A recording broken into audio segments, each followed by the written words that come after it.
Hello. Good evening, lovely viewers. Welcome to another exciting episode of Tech Today right here on MX24. My name is Eddie Kumsin, your regular host. Last week, we had a very interesting conversation.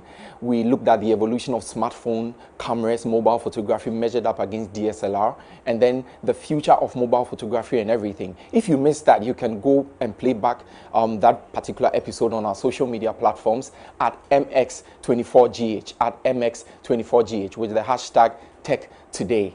Today we're going to have another exciting conversation. This is probably the most talked about topic when it comes to the world of tech, and you will know why. But before we get into all of that, let's go for this short commercial break. We'll be right back.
All right, so welcome back to the show. Just to remind you, you're watching Tech Today right here on MX24. As I said earlier, you can join the conversation on our social media platforms at MX24GH with the hashtag Tech Today. There's been a lot of rumors and leaks and everything around the world of tech, and I've curated some of these stories in our tech headlines for today. Let's just go have a look at that and be right back. The Samsung Galaxy Z Fold 3 could be the most exciting Samsung phone of the year, and we have now had our closest look yet at the likely design thanks to leaked renders. They look as though they could be the official marketing renders, but we can't confirm that. In any case, they show the Samsung Galaxy Z Fold 3 in black, navy green, and what is described as gradient pink. All three colors appear to have a matte finish, and other visible details include a triple lens camera on the back and a punch hole camera on the cover display. There's no visible selfie camera on the main screen, suggesting that, as rumored, the phone will have an under-display camera. The right edge of the phone also has a volume rocker and what appears to be a fingerprint scanner. So we're reasonably confident that this is what the Samsung Galaxy Z Fold 3 will look like, especially as we're probably very close to the phone's launch, with rumors pointing to August 3rd. Google Chat is about to become a little more intelligent. Google has lifted the lid on an upgrade for instant messaging service Chat, which will now work more closely with other Google Workspace applications. In a blog post, the company announced that Chat will now make intelligent suggestions based on data drawn from Google Calendar. For example, if someone has a meeting coming up, Chat will create a temporary messaging channel that can be used to notify coworkers of any delays or share resources ahead of the session. This channel will become available 10 minutes before the meeting and remain live for 10 minutes after. The latest Google Chat announcement can be considered an extension of the efforts to create a more closely integrated suite for productivity and collaboration tools, and thereby mount a genuine challenge to Microsoft 365. Google has announced a big change for developers who want to list their apps on Google Play that could have an impact on the Android app ecosystem. Right now, the standard format for app publishing is the APK, but starting in August, Google will require that new Play apps are published instead using the Android App Bundle. On a Google page about Android App Bundle, the company touts many potential improvements with the new format, such as smaller app downloads for users. But the format has a catch. Android app bundles are formats that only Google Play uses, which could complicate app redistribution. The timing of Google's announcement also comes just days after Microsoft announced Windows 11, which has the ability to let you sideload Android apps as APKs. Google's switch to app bundles may mean that there will be fewer apps available to run on Microsoft's new operating system, though you'll also be able to get Android apps on Windows 11 from Amazon App Store. The requirement to use Android app bundles only applies to new apps, according to Google. Existing apps are currently exempt, as are private apps being published to managed Google Play users, the company says. If you're a developer planning on releasing a new app, you only have a short time to make sure you are using the new format. Zoom has announced that it's acquiring a company known as Kites, which has worked on creating real-time translation and transcription software. Zoom says the acquisition is a move to help make communicating with people who speak different languages easier, and that it's looking to add translation capabilities to its video conferencing app. Zoom already has real-time transcriptions, but it's limited to people who are talking in English. On a support page, Zoom also makes it clear that its current live transcription feature may not meet certain accuracy requirements. Okay, so let's just go right into our topic for today, okay? This is the Messi versus Ronaldo of tech, and you surely know what I'm talking about. We are going to talk about iOS versus Android and whether we are even right to compare them, right? And I'm not doing this alone today. I have two very wonderful gentlemen with me, one with a very strange name. I still don't know his real name until now. So just introduce yourself to us. Okay, so I'm Delpy. Okay. Yeah. So Delpy, what do you do? I'm actually a tech YouTuber. Okay. I'm on the channel Delpy. I'm sorry, Bytes Unlocked. Okay. Formerly changed. Okay. It was formerly Delpy and was, but now Okay. Bytes Unlocked. Okay. Is that the same name everywhere across social media Yes, platforms? same the name. same name. Okay. All right. And then the strange man with the strange name. Yeah, my name is Cyber. Why Cyber? Because I am like a tech enthusiast, right? Okay. Even when I was young. So Oh, okay. I was given that name when I was like in primary school and all that. And I'm a tech entrepreneur. I have a YouTube channel Yeah. as well. I'm a content creator. And that's what I do. This is the tone is set for today's discussion. Yeah. So let's just go right into it. I'll start with you, Delpy. Yes, sir. iOS or Android, and why? Personally, I'm an Android freak, so Okay. I really love Android. That's very interesting. Yeah. One very main interesting. reason is basically because of customizability or customization Okay. and affordability. Okay. Yeah. So you think Android phones in particular are more affordable than iPhones? Oh yes, of course. Even if you have $100, you can get an Android phone. But if you have $100, I doubt you'd get a brand new iOS device, which is an iPhone. So yeah, they are definitely affordable than iOS devices. And also the fact that you can customize it. So has it Yes. got to do with the widgets? Yes, it and- has to do with theming and Okay. being able to play around Yeah. how your device looks like Yeah. in general. Yeah. Cyber, please Yeah. tell me something different. Okay, so he spoke about the price factor, Yeah. right? So Yeah. I also want to talk about price when it comes Okay. to iPhones. Okay. Now the thing about iPhones, although they are slightly more expensive than most Android devices, their resale value is really high. Yeah. Okay, so if I buy an iPhone X 4 years ago for let's say $1,000, I Yeah. can still sell it for about $700. Yeah. Yeah. That iPhone X was launched with the Samsung Galaxy, let's say S9 Plus. Yeah. Yep. Today, you will get that Samsung Galaxy S9 Plus for about $200. Yeah. You understand? Probably. So, iPhones, in terms of like you want to buy a phone, use it for 2 years and buy another phone. You can buy an iPhone in 2 years, sell it for almost the same price and buy another phone. So you go for the value Yes. of the phone that you are holding. Exactly. And I don't disagree, because sometimes you're holding an iPhone and if it falls, Eish. the way your heart just you know, and there's this misconception out there. People think Android is a phone. So So it's like Android is Samsung Yeah. and iOS It's is iPhone. but people don't seem to have caught that education that they are Operating system. operating systems. and Yeah. So what is our job as tech people to help the people around us to actually catch up to this? That when we say Android, we are not saying an Android phone, but Android is an OS. yes, so like he said, we are tech YouTubers, Yeah. and most of our job is to educate the populace on tech. Yeah. So like you're asking, Android is definitely not just limited to one specific smartphone. It's broad.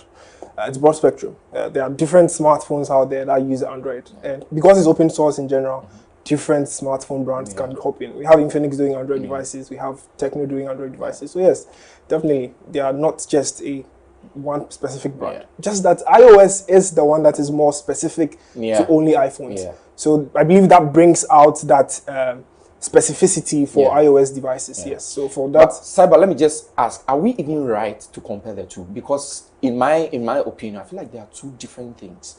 And then until you come to that understanding that you know what, Android doesn't work the same way as iOS, and perhaps if iPhone had other range of phones, so maybe the iPhone 12 has iPhone 12 plus, which is like 1,000 Ghana cedis, you know, on the same iOS, then we can probably measure them against Huawei, Samsung, Infinix, and all that. So I think Apple is doing that nowadays, because with the iPhone 12 lineup, we had the iPhone 12 Pro, 12 Pro Max, regular 12, and the 12 mini. Yeah, there's a mini. So there are 4 different versions or variants, you understand, with different pricing levels. Yeah.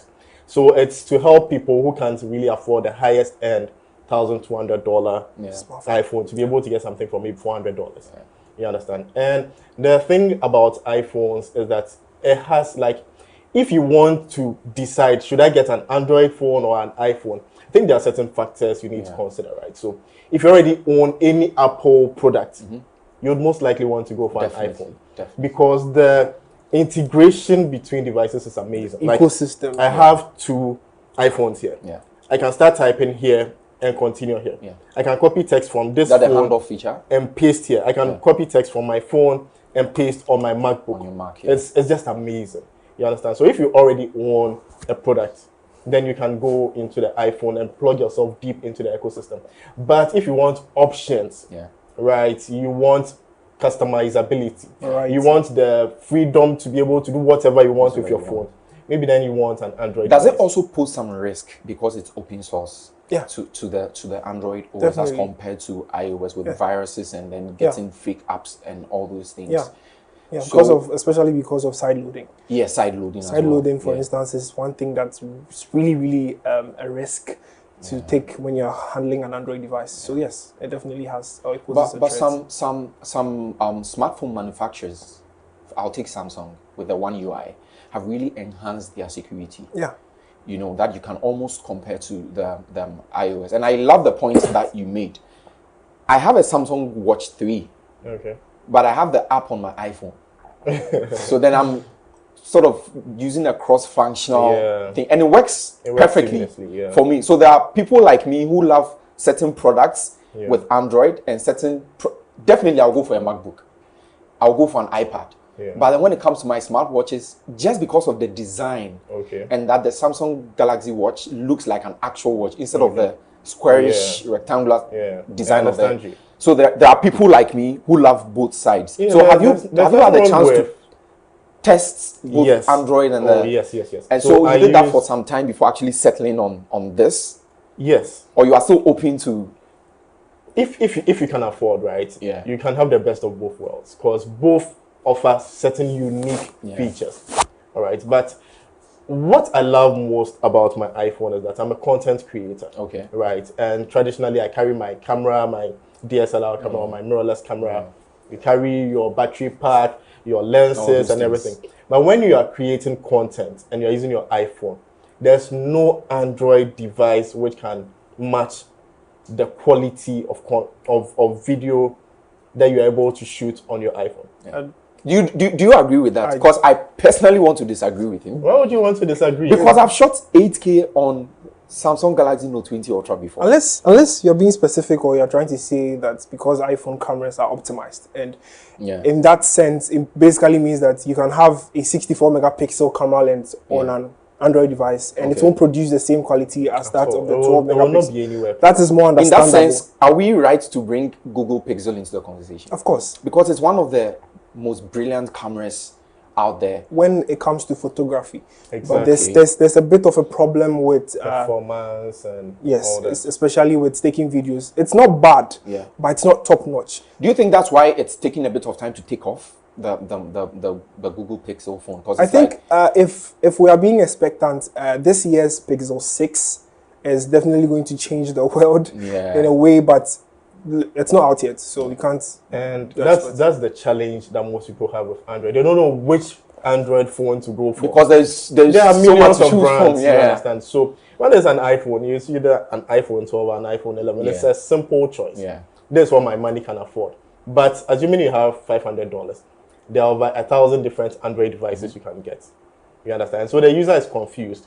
Do I sacrifice for better camera quality over poor battery, poor performance and all that? Or do I go for the peak performance but terrible camera quality and things like that? But with iPhone, you almost always get the same experience regardless. Everywhere in the world, everybody's iPhone is like the same. You understand? So you know, if you travel to the United States, you go to Dubai, you go to Afghanistan, if you have an iPhone, it's going to perform the same way. Yeah. Wow. Now I'm also confused. Don't be. So if I want to buy my next phone as a tech person, as a tech content creator, what would be your advice for me? Let's just assume that I don't know what I want, but I have a budget of say $1,000. Okay. Yeah. What would you advise me? Not just because you personally want an iOS device, based on the two operating systems. Okay. Let's say I'm a lifestyle content creator. What would be your advice for me? So there are certain factors that you need to consider. Usually when I'm reviewing a device, I ask people, what is most important to you in a device? Is it the ability to maybe have extra storage, right? Where you don't need to sign into any cloud, subscription. And maybe you can just use an SD card and things like that. Is it, the simplicity of use? Then you go for an iPhone. But if you want expandable storage, Android. If you want bigger battery, Android. If you want battery which will last you a longer period, 2-3 years, and will not give up, iPhone. So there are so many factors. Do you have an Apple device, a MacBook, iPhone? You don't have Android. You understand? Do you want something with the best camera, iPhone? You don't want Android. Do you want something with more RAM, Android? You don't care, iPhone. Do you want apps which are super optimized, iPhone? Let me give you an example. Snapchat, WhatsApp, Instagram on iPhone perform way better than on Android. I agree. Because especially for iPhone, Snapchat. The quality of the pictures you take straight from the app. There's no Android device that gives you, because the manufacturers can't make it for all the different brands of Android. But for iPhone, it's just one device you are creating for. So if you want a consistent experience, then you want iPhone. If you want flexibility, options, customizations, Android. So what's your process, Delphi, when you want to choose a particular Android phone to stick with? Like, what's your process like? Like the way he knows what he wants, so he will go for an iPhone. What's your process like? Because Android users are spoiled for choice. There is so many varieties. If you take Infinix alone, Huawei, Samsung, way too many. So what's your process like? So my main focus is performance. Okay. If I'm going in for a smartphone or an Android device, it's performance, because Android has made a very big wave. It started off very poorly, honestly, and so growing in, it has become more of a very exciting feature to have. So performance is one thing I really look out for when I'm getting a smartphone. Then I'll think of cameras and then battery life. So I have it in that order or succession. Then I'll probably look out for the ones that have all these features and characteristics. Then I just go in for them, for that one. That's brilliant. If you're looking to buy a new smartphone out there, we just showed you the way. And now you have to decide whether to stick with Delphi or to stick with Cyber. I know who I'm sticking with, but I'm not going to mention. We'll just go for a quick commercial break and we'll be right back.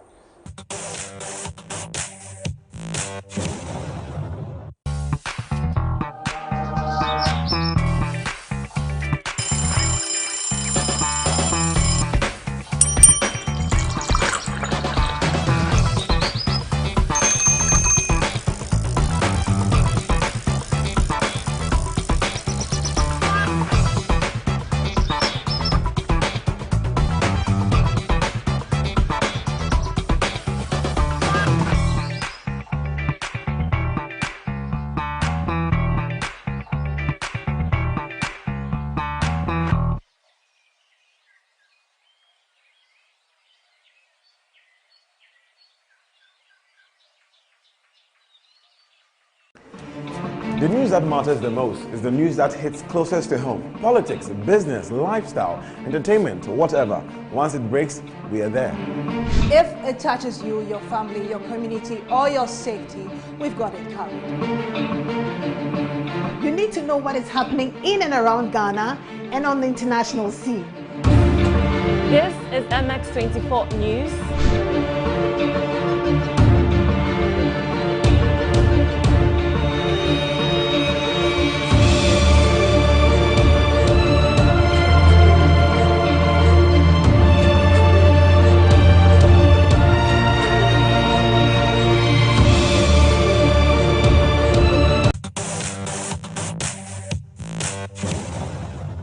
All right, welcome back. So you've been tuning to Tech Today right here on MX24. As I mentioned earlier, you can join the conversation on our social media platforms at MX24GH, at MX24GH with the hashtag Tech Today. We've been having a very interesting conversation today. And as I said, it's the Ronaldo and Messi of tech. I feel like this conversation is never ever going to end. But up next, we have our app for the week. And I discovered this app during the week and I found it very interesting. It's called Stop Motion Studio. Let's just have a look at the video and be right back. You want to create movies like Wallace and Gromit or these groovy Lego shorts on YouTube? Stop Motion Studio is an amazing app to create terrific stop action movies with a whole host of unique features, like the frame-by-frame editor, the never gets lost timeline, and the cool sound editor. Stop Motion Studio supports digital cameras from all the most popular camera makers, including Canon, Nikon, and Sony. Use Live View to easily control objects and movements, controls shutter speed, ISO, and aperture directly from the app, and take advantage of the full-size camera quality. The unique frame-by-frame view shows you all the images you took in chronological order, much like the single frames of a movie. Cut, copy, paste, delete, and insert frames at any position. Zoom in and out on the timeline view so you never get lost, even if you have hundreds of frames. Add audio clips, titles, credits, and filter effects, creating the movie the way you want it. With Stop Motion Studio, you can quickly set in and out points to mark a specific portion of your movie for playback and looping. Then use the loop playback to animate the sequence until it looks perfect. Stop Motion Studio comes with dozens of sound effects and music clips for you ready to use in your movie. Bring characters to life by recording a voiceover track directly to your movie. Use the built-in audio editor to trim the audio clip, set the fade in and fade out, change the volume, or add dozens of funny audio effects to sound like an alien, a robot, or an old radio station. Share your movie on the web and in your home. Share it with the world on YouTube, Facebook, Dropbox, or anywhere else. You can export your project as a movie, as an animated GIF, as an iMessage sticker, or a printable flipbook. You can also export all images as an ordered list to import it somewhere else or export the whole project to another device. Okay, so that was our app for the week, Stop Motion Studio. You can get it on the Apple App Store and then on the Google Play Store as well. You can just play with it and create some exciting stuff. Up next, we have our tech tip for the week. And this is very exciting because we went around to just ask a few people whether they would choose iOS or Android, and you'll be interested in some of the answers that we got. We have the video. Let's just go watch it. I don't know, there's just nothing I fancy about the iPhone 12 yet. I want it because I want to upgrade. I don't use a 7 Plus or any. Have 12 because of the aesthetics, and most importantly, the camera functionality. I want to flex, and iPhone 12 is higher than my phone that I'm currently using. So, get it there. Because I create content for YouTube and I do a lot of video stuff, so I would so love to get the iPhone 12. Oh my gosh. Looking at the specs, the sharpness of the camera and everything. Yeah. So I am a camera person. Since I'm a YouTuber, I use my phone for pictures, for thumbnails, for pictures for Instagram, and